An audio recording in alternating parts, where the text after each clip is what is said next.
नमस्कार जी। नमस्कार सर मैं आप थोड़ा अपना परिचय देंगे? मेरा नाम अंकित चौधरी है। मैं अलीगढ़ से बिलोंग करता हूँ। जैसा कि मैं अभी देव स्टड फार्म पे आया हुआ हूँ। हाँ जी। मुझे यहाँ आके बहुत अच्छा लगा और एक्चुअल में मैं घोड़ों से बहुत प्यार करता हूँ। अच्छा। और जो घोड़े रखने वाले हैं उनसे भी बहुत ज़्यादा प्यार करता हूँ। अरे वाह, बहुत अच्छी बात है। और जैसा कि मैं यहाँ देख रहा हूँ कि काफ़ी सुंदरता है, हरियाली भी है। और हमारे गुज्जर भाई हैं, गणेश गुज्जर भाई, इन्होंने बहुत अच्छे से अपने स्टड फार्म को मेंटेन कर रखा है। बहुत अच्छे से हर चीज़ है यहाँ पे, अच्छे घोड़े हैं। और उन्होंने देखो गाय भी रखी हुई है दूध पिलाने के लिए। तो मुझे यहाँ देख के बहुत अच्छा लगा। और मेरे हैं मोहित भाई मिलने वाले, जो मुझे आके गणेश भाई से मिलाया है यहाँ पे आके। ये स्टड फार्म है। एक्चुअली मैं इंडियन नेवी में सर्विस करता हूँ। हाँ जी। और मैं 2015 में पहला नेशनल गौतम बुद्ध यूनिवर्सिटी में खेला था। अच्छा। जो कि EQ विंग्स स्पोर्ट्स अकेडमी ने इसको ऑर्गेनाइज किया था, जिसमें पेंटाग्राम 15 के साथ साथ इंटरनेशनल भी हुआ था, जिसमें 17 देशों ने भाग लिया था। जब पहला नेशनल मेरा वही था। हाँ जी। हाँ जी। और जिसके ऑनर हैं, उसके हैं मिस्टर अहमद अफसर। अच्छा। जो Indian team tent packing coach भी हैं। अच्छा। जिन्होंने आज तक मेरा, कहते हैं कि कंधे से कंधा तो नहीं कहूँगा, पर हाथ पकड़ के मेरा ऊपर तक लेके गए। अच्छा। पूरा सपोर्ट रहा उनका मेरे साथ। बिल्कुल। तो उन्होंने सपोर्ट तो क्या है, आदमी का हौसला बढ़ता ही नहीं है। सपोर्ट तो किसी का न किसी का चाहिए ही है। हाँ, तो उन्होंने मेरा आखिरी दम तक का दम है ही नहीं, मतलब उन्होंने अभी तक मुझे साथ में लेके चल रहे हैं आगे के लिए। हाँ जी। और कोशिश कर रहे हैं कि हम एक अच्छे लेवल पे और पहुँचे। हाँ जी। और तो उन्होंने बहुत अच्छा सपोर्ट किया। एक हमारे ताऊजी लगते हैं, चौधरी निहाल सिंह जी। हाँ जी। वो जाट आरक्षण संघर्ष समिति के राष्ट्रीय महासचिव भी हैं। अच्छा। उन्होंने मुझे, वो एक्चुअली तो AMU के स्टूडेंट थे। हाँ जी। 1986 में वो राइडिंग कैप्टन भी रहे AMU के। अच्छा। तो वो लगातार 10 साल चैंपियन रहे थे स्केटिंग में। हाँ जी। आप घोड़ों में कैसे आए? तो हमारे ताऊ जी की, मैं उस टाइम कोचिंग कर रहा था कोटा में IIT की। हाँ जी।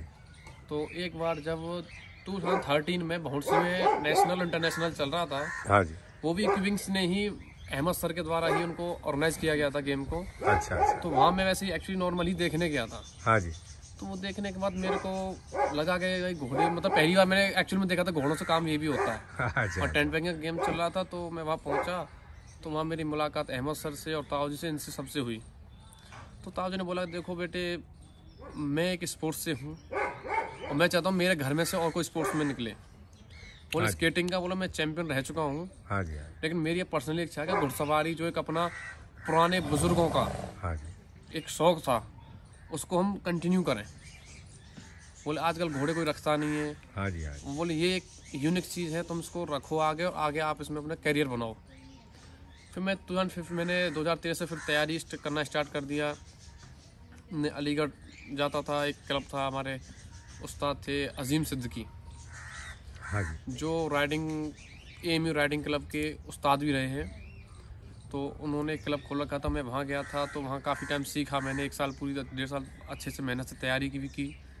15 में मैंने पहला नेशनल खेला। अच्छा। जिसमें मेरा UP स्टेट में मेरा गोल्ड लगा था। अच्छा।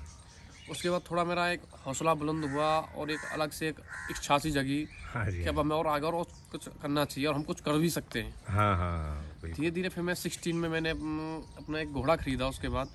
हाँ जी। जिसका नाम सोलर है। सोलर। हाँ जी। अच्छा। तो उस बीच में मैंने खुद सोचा कि स्पोर्ट्स में तब तक नहीं जीत सकते जब तक उसके सारे इक्विपमेंट्स अपने ना हो। सही।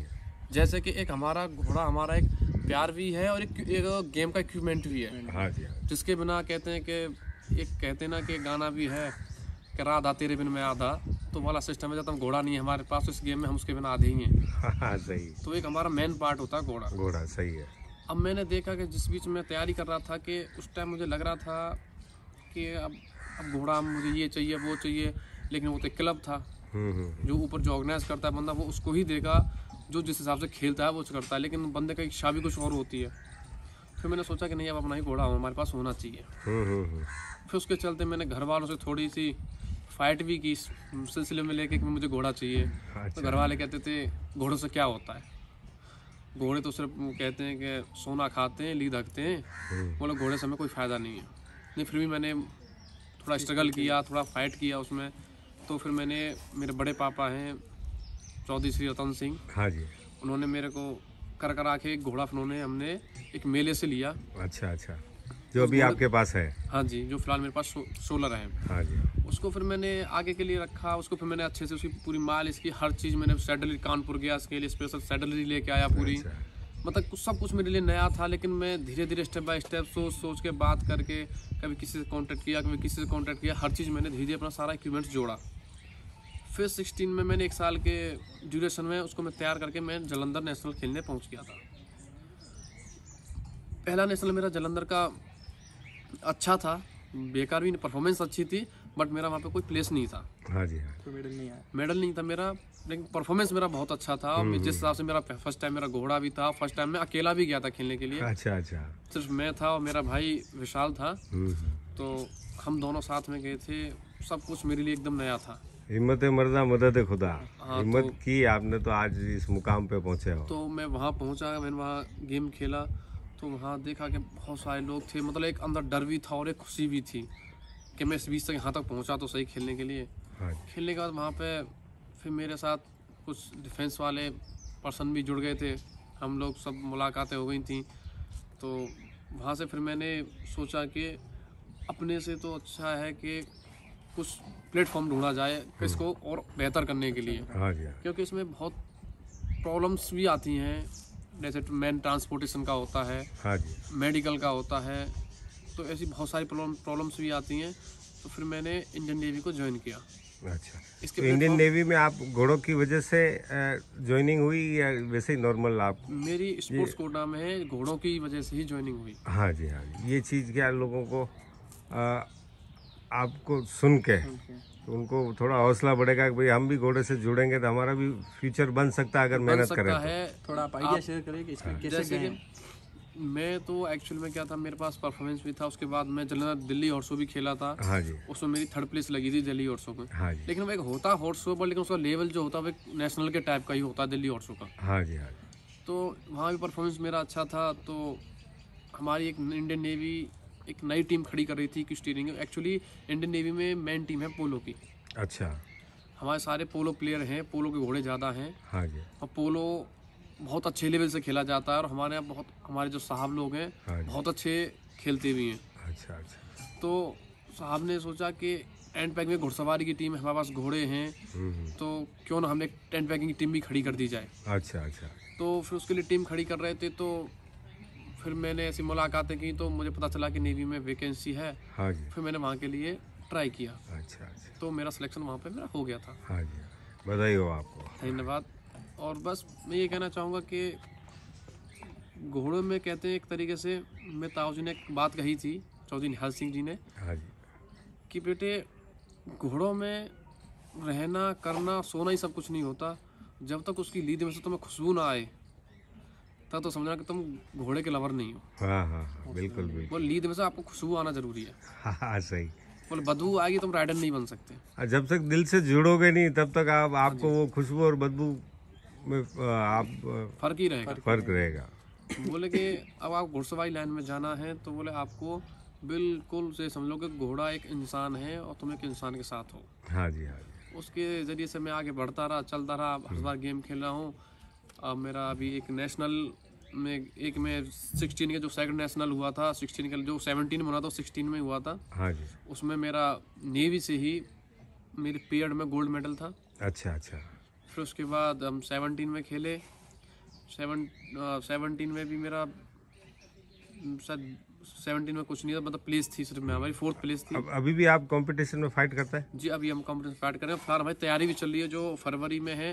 देखने कोविड के चलते हमारे नेशनल डिले हो गया अच्छा अच्छा। और पोस्टपोन हो गया। तो ये जैसे आपके कंपटीशन होते हैं आर्मी के ही होते हैं या ऑल इंडिया होता है, ऑल इंडिया? तो जिसमें ऑल इंडिया आर्मी भी होती है, ऑल इंडिया पुलिस भी होती है और सिविलियंस भी होते हैं। अच्छा, सिविलियंस भी उसमें भाग ले सकते हैं।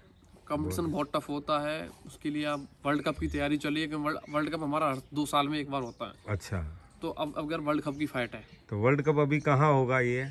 वर्ल्ड कप का भी डिसाइड नहीं है, अच्छा। बट लेकिन वर्ल्ड कप ट्रायल हमारे इंडिया में होने के चांसेस हैं, हमें सुनाई में जैसे आ रहा है। हाँ हाँ और इसमें ऑब्वियसली क्या है कि हमारी जो इक्विविंग्स स्पोर्ट्स राइडिंग क्लब है, हाँ जी, जिसके ऑर्गेनाइजर मिस्टर अहमद अफसर हैं, हाँ जी। वही इसको ऑर्गेनाइज कर रहे हैं आपकी बात। अच्छा सर, एक थोड़ी सी जानकारी आप ये दीजिए, जैसे जो भी ये ट्रेन पैकिंग में जुड़ना चाहता है, सीखना चाहता है, तो उस बंदे को क्या क्या चीज़ का नॉलेज होना चाहिए और क्या क्या सावधानी रखनी चाहिए उसको? सावधानी तो जो आप जानते हैं, जैसे हमारी एक अपनी राइडिंग किट होती है, हाँ, हेलमेट अपना अच्छा होना चाहिए, पहले सबसे पहली चीज़ होती है अपना हथियार अच्छे होने चाहिए। हथियार बढ़िया होने चाहिए। हथियार में आप ये नहीं कि आपके पास जो इक्विपमेंट्स है वही हो, अपना घोड़ा भी अच्छा होना चाहिए, हाँ जी, हाँ। एकदम शांत और सुशील दिमाग का। हम्म। क्योंकि टेंट पैकिंग एक सीधे रन का गेम है, हम्म। अगर उसमें भी आप डिस्टर्ब हो गए हाँ तो फिर आपको गेम एक ही रन में सारा गेम खत्म हो जाता है। हम्म। एक रन बेकार, सारा में पूरा इवेंट ही वो खराब गया। सही सही सही। तो उसमें क्या है कि घोड़ा जितना शांत होगा और आपका जितना अच्छा घोड़े साथ तालमेल होगा, अच्छा अच्छा, वो ज़्यादा जरूरी है। आप बहुत अच्छा उसके साथ परफॉर्मेंस कर सकते हैं। हम्म। क्योंकि उसमें क्या होता है कि घोड़ा जितना सुशील है, आप भी जितने सुशील हैं, आप जितने ठंडे दिमाग से और ओपनली माइंड से खेलेंगे, आपको गेम उतना ही अच्छा जाने वाला है। बिल्कुल बिल्कुल। जितना आप हाइपर हो जाएंगे या फिर डिस्टर्ब हो जाएंगे, आप बाल वाला सिस्टम होता है, बाल बच जाता है।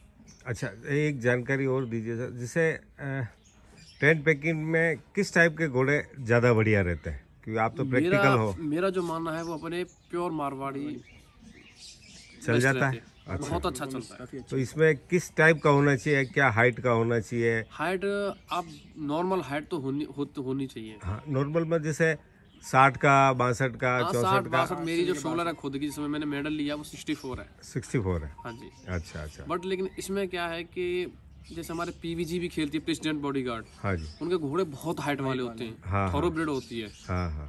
लेकिन एक्चुअल में क्या है कि थॉरोब्रिड को ना एक सरकारी संस्था ही ज़्यादा बेटर संभाल सकती है। हाँ हाँ हाँ। बदस्ते ये है क्योंकि उसका मेंटेनेंस बहुत हाई होता है। अच्छा। अब हम लोग हैं, हम किसान लोग हैं, तो उस हिसाब से उसको मेंटेन करना हमारे लिए बहुत मुश्किल हो जाता है। जैसे आप स्टड फार्म चला रहे हैं, आपके घोड़े सारे अच्छे हैं, आप इन पर खर्चा कर रहे हैं, तो आप थोरोब्रिड आप रख सकते हैं, आप उससे खेल भी सकते हैं और वो अच्छा भी परफॉर्मेंस देते हैं। ऐसी बात नहीं है आप थोरोब्रिड परफॉर्मेंस नहीं देती, हाँ जी, बहुत बेटर देती है। अच्छा अच्छा। बट जो एक नया बंदा है, जिसको कहते हैं मेंटेनेंस भी मतलब कम चाहिए और काम भी काम अपना भी अच्छा बढ़िया और हो घोड़ा जाए, भी सस्ता। तो उस हिसाब से को देसी से वो स्टार्टिंग कर सकता है। हाँ जी। बाकी जैसे अब वही वाली बात है कि जैसे हम जिस चीज़ में आगे बढ़ते हैं तो उसके रास्ते धीरे धीरे खुलते चले जाते हैं, हमें क्या चीज़ चाहिए क्या नहीं चाहिए। हाँ।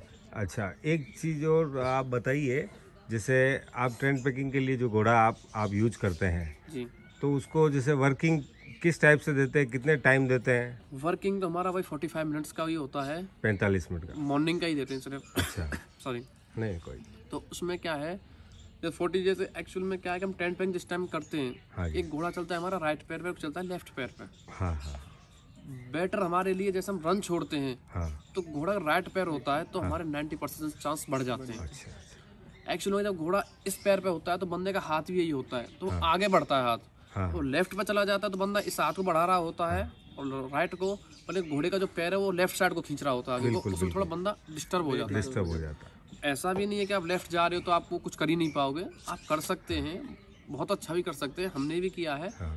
बट लेकिन ज्यादा इजी और बेस्ट राइट पैर का है। राइट पैर वाला। हम राइट पैर घोड़ा आगे रखना चाहिए। हाँ, राइट पैर निकाल के चलना चाहिए घोड़े को। उसमें क्या कि हम ज़्यादातर काम राइट पैर का ही देते हैं, हाँ हाँ। क्योंकि हमारे पास डिफेंस में थॉरोब्रिड है, तो उनको यही सिखाते हैं आप? तो क्योंकि वो तो सारा रेस कोर्स के होते हैं तो लेफ्ट पैर का ज़्यादा काम जानते हैं, तो हम लोग राइट पैर का, उनको बेटर ये है कि हमारा थोड़ा सा इशारा मिले और वो राइट पैर पर चले। हाँ हाँ हाँ। जितना आप राइट पैर पर घोड़े को निकालेंगे उतना ही आपके लिए परफॉर्मेंस भी, एक रिदम भी बन जाता है घोड़े के साथ। अच्छा अच्छा। लेफ्ट पैर चलेंगे आप थोड़ा अनकंफर्टेबल फील करेंगे, बट लेकिन आप रन तो जाएगा आपका, लेकिन वो कॉन्फिडेंस नहीं आएगा जो राइट पे कॉन्फिडेंस आता है। हाँ जी, हाँ जी। इसको बंदा 10-5 बार करेगा, उसके बाद ही उसके समझ में आएगा राइट और लेफ्ट का फर्क क्या है। बिल्कुल बिल्कुल बिल्कुल। हर चीज में थोड़ा टाइम तो लगता ही और है। ऐसा नया बंदा होता है तो उसको ना तो राइट का पता होता है ना लेफ्ट का पता होता है, सिर्फ वो रन छोड़ रहा होता है। हाँ जी, उसे लग रहा होता है कि हमारी ब्रेक सामने है, हमें वो उठानी है। हाँ जी। एक जानकारी आप और शेयर करिए, जैसे आप ये ट्रेड बैंकिंग में जो घोड़ा इस्तेमाल करते हैं, जी, उसको डाइट प्लान क्या होता है? जैसे आपने रनिंग का बताया भाई 45 मिनट के करीब आप उसको डाइट मॉर्निंग प्लान हमारा मॉर्निंग नॉर्मल में ही होता है। अच्छा, जैसे अपना दाना हो गया, जौ हो गया, चना हो गया, चोकर हो गई, हाँ जी। थोड़ा सा उसमें हम शाम को जैसे गर्मियों में या ठंडों में उस हिसाब से उसको हल्का सा ऑयल भी देते हैं। अच्छा, कौन सा, सरसों का? हाँ, सरसों का दे देते हैं, रिफाइंड भी दे देते हैं कभी कभी, अच्छा अच्छा अच्छा। जैसे घोड़े मतलब बना रहता है अच्छा हाँ हाँ। सिस्टम। और पानी से ज़्यादा पानी पिलाने की कोशिश करते हैं उसको हम। तो ऑयल कितना देते हैं जैसे एक 100 टाइम ग्राम का? करीब 100 ग्राम करीब बस। एक टाइम का। जी हाँ जी। मेरा जैसे एक क्वेश्चन है, जी। जैसे मध्यम वर्ग की बच्चे हैं या लोग हैं और किसी का पैशन है ये, तो वो कुछ इसमें कर सकते हैं या नहीं कर सकते हैं? जैसे कि अगर कोई मध्यम वर्गीय है और जैसे फाइनेंशियली इतने स्ट्रॉन्ग नहीं है, जी। फिर भी उसकी इच्छा है, तो जैसा आप अब जैसे घोड़ा महंगा गेम हाँ है, जी। तो वो कुछ इसमें कर सकते हैं या नहीं कर सकते? आप बिल्कुल कर सकते हैं। मैं पहले बता दें, मैं किसान परिवार से मैं बिलोंग करता हूँ, जी। तो इसलिए मैंने बताया कि सबसे अच्छा है अपना मारवाड़ी हॉर्स, सबसे बेस्ट है। मेंटेनेंस कम है, एक बार को ये खुद इसको डाइट इतनी लेता जिसकी ज़रूरत है, एक्स्ट्रा आपकी छोड़ देगा वो। लेकिन थोड़ा ब्रीड में क्या है कि मेडिकल इशू आता है, उसे जितना दे दो उतना ही खा जाता है, फिर उसके बाद मेडिकली प्रॉब्लम हो जाती है उसको। हाँ जी हाँ जी। इसलिए मारवाड़ी हॉर्स का क्या है कि आप कहीं भी रख दो, छाँव में, धूप में, कहीं ज़्यादा खड़ा, बेचारा वैसा ही खड़ा रहेगा। इसको इतना प्रॉब्लम इसको नहीं आती है ना, ये बंदे को परेशान करता है इतना। हाँ जी। लेकिन थोड़ा को एकदम बहुत ज़्यादा केयर के साथ रखना पड़ता है, अच्छा अच्छा। क्योंकि हम ज़्यादातर मारवाड़ी के साथ कौन कंफर्टेबल रह सकते हैं। कहीं ले जाना लाना और छोटे से चीज़ में वो एडजस्ट कर लेता है। ट्रांसपोर्टेशन में सब में एडजस्ट कर लेता है वो। बहुत बहुत धन्यवाद, आपने आपका कीमती समय दिया। Thank you. Thank you sir. Thank you, welcome.